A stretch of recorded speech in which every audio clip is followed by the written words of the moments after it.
今日係7月11號，常年期第14週星期六。今日亦都係聖本篤院長嘅紀念日。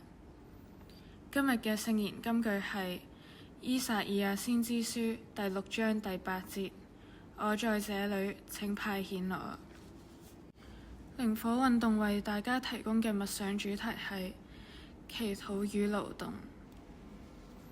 我好鍾意今日讀經入邊嘅金句，我在這裏，請派遣我，因為呢一句蘊含咗行動同埋實踐天主道理嘅重要性。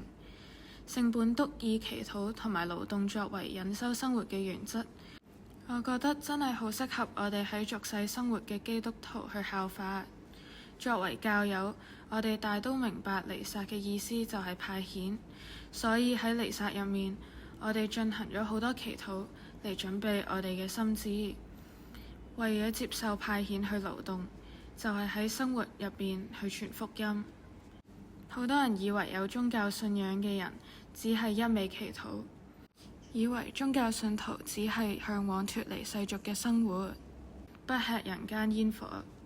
但係本篤會嘅祈禱同埋勞動原則，卻正正提醒我哋，基督徒嘅祈禱係可以同生活各種工作、各種勞動相結合。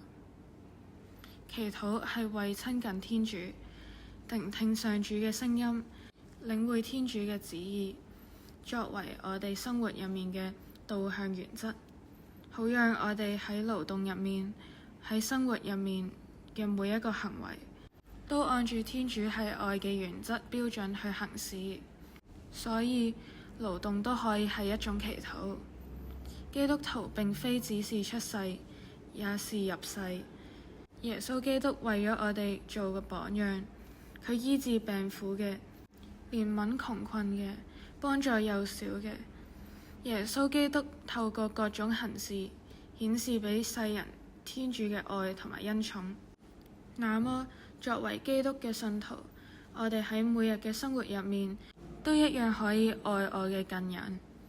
我哋是否有憐憫他人嘅心，善待他人嘅行為，讓我哋每一日嘅工作同行事都以愛為原則。這樣我哋相信喺勞動入面，我哋都係喺度祈禱，不斷喺度尋求天主嘅指引。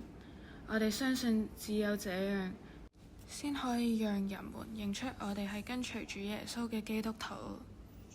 亦即喺福音入面，耶穌教導我哋要喺人前承認他，因此天主父亦將承認我哋。